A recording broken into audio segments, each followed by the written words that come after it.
Tentang kinematika gerak lurus, itu sebenarnya hanya ada 4 besaran saja, yaitu posisi, kecepatan, percepatan, dan waktu. Nah, ketiga besaran tadi itu sebenarnya berurutan dalam hierarkinya yang dibedakan oleh besaran waktu. Secara berurutan dapat kita tuliskan posisi itu simbolnya S, atau boleh juga disimbolkan dengan X, atau juga R. Yang paling penting adalah satuannya, posisi itu satuannya meter dalam satuan internasionalnya. Selanjutnya, kecepatan, simbolnya V. Nah, satuannya meter per sekon. Sedangkan percepatan, akselerasi, simbolnya A. Satuannya meter per sekon kuadrat. Nah, seperti yang tadi saya bilang, ketiga besaran ini tuh berhubungan dengan waktu. Jadi, kalau kita ingin mendapatkan satu besaran dari besaran yang lain, bisa kita lakukan integrasi atau kita lakukan turunan. Contoh, kita sudah tahu informasi tentang kecepatan dan ingin mencari informasi tentang posisi. Maka yang bisa kita lakukan adalah, karena ini ke atas ya, maka kalau ke atas kita bisa lakukan integrasi. Jadi S sama dengan integral dari persamaan V diintegralkan terhadap T. Seperti itu. Nah, sedangkan kalau kita ingin mencari besaran yang lain, contohnya dari kecepatan, kita ingin mencari percepatan, bisa turun. Maka kalau turun, bisa kita lakukan turunan. Jadi, A sama dengan turunan fungsi V terhadap T. Seperti itu. Nah, gerak lurus itu kita bisa bagi dua dilihat dari kecepatannya. Yaitu yang pertama adalah GLB, gerak lurus beraturan. Dan yang kedua adalah GLBB, gerak lurus berubah beraturan. Nah, seperti yang tadi saya ceritakan, bahwasanya dilihat dari kecepatannya, kalau GLB itu kecepatannya konstan, kecepatannya tetap, tidak berubah dari awal sampai akhir. Hal ini disebabkan karena percepatannya 0. Berbeda halnya dari GLB, kalau GLBB yang berubah beraturan tadi, itu kecepatannya berubah. Dari awal sampai akhir itu berubah. Nah, itu disebabkan oleh apa? Disebabkan oleh percepatan. Nah, percepatan yang kita bicarakan ini yang percepatannya konstan ya. Nah, bagaimana kalau kita tuliskan formulasinya? Kalau kita bicara tentang GLB, maka formulasinya cuma satu ini. Yang sering sekali kita lihat dalam bentuk segitiga. S, V, T. Nanti kita untuk mencari salah satu besaran ditutup, maka kita bisa menghasilkan rumusnya. Contoh, kita mencari S, tutup yang di segitiga itu ditutup S, maka dapatkan S sama dengan V kali T. Jadi kita bisa mendapatkan posisinya. Kita bisa mendapatkan perpindahannya. S sama dengan kecepatannya dikalikan dengan waktunya. Sesimpel ini. Tapi untuk yang GLBB itu tidak bisa sesederhana ini karena kecepatannya berubah. Maka kita coba menurunkan bagaimana formulasinya. Nah, untuk kecepatan yang berubah, kita bisa mendapatkan kecepatannya dengan persamaan seperti ini. Vt sama dengan V0 ditambah A kali T. Jadi kalau A-nya kita masukkan 0, maka Vt-nya sama dengan V0. Kembali lagi dong ke GLB. Kalau A-nya nanti positif, maka semakin besar T, Vt-nya juga makin besar. Itu disebut sebagai gerak dipercepat.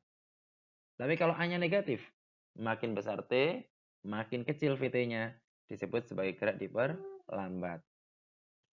Nah, setelah kita tahu tentang kecepatan, kita harus bisa mendapatkan tentang perpindahan atau tentang posisi. Jadi untuk mendapatkan posisi, kita tinggal mengintegralkan persamaan Vt terhadap T-nya, ya kan? Ayo kita coba integralkan. V0 itu nggak ada T-nya, berarti diintegralkan keluar T dong. V0 T. Nah, sekarang yang AT diintegralkan. Awalnya pangkat 1 jadi pangkat 2, setengah AT kuadrat. Karena ini integral tertentu, nanti harus ada plus C-nya. Nah, C-nya itu apa? Posisi awal. Itulah persamaan posisi. Nah, kalau persamaan 1 dan persamaan 2 ini kita harus tahu T, bagaimana kalau tidak diberikan informasi T? Maka kita bisa mendapatkannya dari persamaan Vt kuadrat sama dengan V0 kuadrat plus 2AS. Nah, jadi kita bisa mendapatkan informasi yang diminta dari sesuatu yang sudah diketahui sebelumnya. Nah, tapi kalau kita tidak diberikan percepatan gimana? Padahal di rumus nomor 1, 2, nomor 3 itu ada percepatannya. Kita bisa menggunakan rumus yang mirip sekali dengan rumus GLB yang tadi. S sama dengan V kali T. Nah, tapi apa yang membedakan rumus ini dengan rumus yang GLB tadi? Ini adalah kecepatan rata-rata. Apa itu kecepatan rata-rata? Kecepatan awal ditambah kecepatan akhir dibagi 2. Sehingga kita bisa mendapatkan perpindahan dari gerak GLBP yang tadi kita bicarakan. Nah, dari keempat rumus tadi itu, kalian harus bisa menggunakan salah satu ketika melihat sebuah permasalahan. Nah, bagaimana cara memilih rumusnya? Tinggal dilihat informasi apa yang tidak ada di dalam soal. Kalau ada semua, bisa pakai semua. Tapi kalau tidak ada salah satu, nah kalian bisa memilih dari keempat rumus ini. Kalau tidak ada jarak atau tidak ada perpindahan, kalian bisa menggunakan rumus yang pertama. Ini disebut sebagai rumus GLBB tanpa S. Nah, sedangkan kalau rumus GLBB yang kedua itu, kalau tidak diketahui kecepatan akhirnya. Kalau rumusan yang ketiga tadi, kalau tidak diketahui T-nya. Kalau yang keempat tadi, seandainya tidak diketahui A-nya. Jadi kalau ada kelihatan di sebuah informasi, sebuah soal, tidak diketahui maupun tidak ditanya besaran tersebut, kita bisa langsung tahu mana rumusan yang harus kita pakai. Oke, coba kita uji pemahaman dari bab tadi dengan soal yang ini. Pada suatu balapan, mobil A dan mobil B menyelesaikan lap ke-22 secara bersamaan dengan kecepatan 70 meter per sekon. Coba saya gambarkan sekaligus. Ini mobil B, ini mobil A. Mereka melewati garis finish bersamaan dengan kecepatan yang sama, yaitu sebesar 70 meter per sekon. Pada jarak 245 meter dari pit stop, mobil A melambat hingga berhenti. Jadi ini jarak 245 meternya. Nah, setelah menempuh jarak 245 meter, si mobil A tadi kecepatannya sekarang 0. Di dalam pit stop, ia berhenti selama 5 detik. Jadi dia tidak bergerak kemana-mana. Waktunya adalah sebesar 5 sekon. Kemudian, ia mempercepat mobilnya hingga kecepatan 70 meter per sekon setelah menempuh jarak 350 meter. Ini jarak 350 meternya. S sama dengan 350 meter.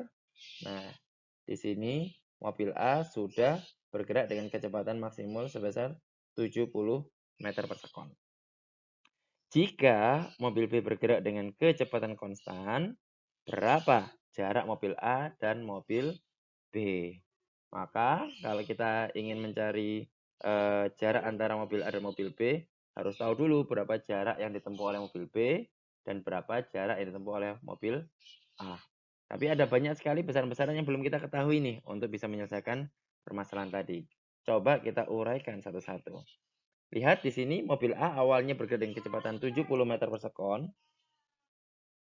Kemudian ia diperlambat hingga kecepatan akhirnya 0 di sini.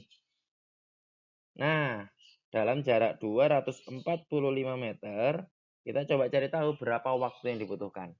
Maka karena di sini tidak diketahui informasi A, kita bisa pakai rumus GLBB tanpa A, tanpa percepatan. S sama dengan V0 tambah VT dibagi 2 kalikan T. Kita coba masukkan nilainya. Jaraknya adalah 245 meter. V0-nya 70. VT-nya 0 dibagi 2. Nanti kita bisa mendapatkan berapa T1. Kalau kita kalikan silang, ini adalah 490 sama dengan 70 T1. Maka T1-nya adalah 7 sekon. T1 adalah 7 sekon. Nah, seperti ini. Kemudian ia berhenti selama 5 sekon, dia tidak bergerak ke arah manapun, jadi jarak tempuhnya 0. Nah, kita selesaikan yang gerak ketiganya tadi. Kecepatan awalnya adalah 0. Lalu dia dipercepat hingga kecepatan akhirnya adalah 70 meter per sekon. Dengan menempuh jarak sejauh 350 meter, kita harus bisa mendapatkan berapa waktunya.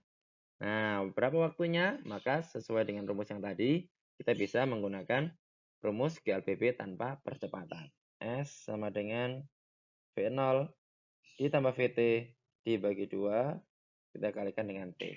Kita masukkan angkanya, jaraknya tadi 350 meter, V0-nya 0, VT-nya 70, dibagi 2 kalikan dengan T, nanti kita bisa dapatkan T3-nya. Maka 70 dibagi 2 itu 35, sehingga T3-nya bisa kita dapatkan sebesar 10 sekon. Jadi T3-nya adalah 10 sekon. Maka T totalnya itu adalah 7 ditambah 5 ditambah 10. Jadi nanti T totalnya adalah 22 detik. Begitu ya. Nah, untuk bisa mendapatkan jarak mobil A dan mobil B, maka kita gambarkan dulu sih jarak yang sudah ditempuh oleh si B. Anggaplah B sekarang posisinya di sini nih. Berarti ini jaraknya B. Nah, ini jaraknya B. Sedangkan si A itu sudah sampai di sini. Maka selisih antara posisi akhir A dan mobil B itulah yang akan kita hitung. Yaitu selisih jarak keduanya adalah jarak yang ditempuh oleh B dikurangi jarak yang ditempuh oleh mobil A. Mobil B, bagaimana cara menghitung jaraknya? Karena dia GLB saja, maka dengan mudah kita bisa mengalihkan antara kecepatannya si mobil B dengan waktu tempuhnya tadi. Dikurangi jarak antara mobil A tadi sudah ada S1 dan S3. Nah, maka kita bisa masukkan VB-nya tadi 70, waktu totalnya tadi 7 tambah 5 tambah 10, berarti 22. Dikurangi jarak S1, gerak pertamanya tadi adalah 245, lalu gerak ketiganya tadi adalah 350. Maka tadi kita bisa mengalihkan 70 kali 22 itu 1540 dikurangi 595 meter. Nah, itu bisa kita dapatkan selisih jaraknya adalah 945 meter. Nah, sehingga bisa kita dapatkan jawaban dari soal ini adalah yang D. Yang D ya. Mantap. Oke. Sampai sini jelas?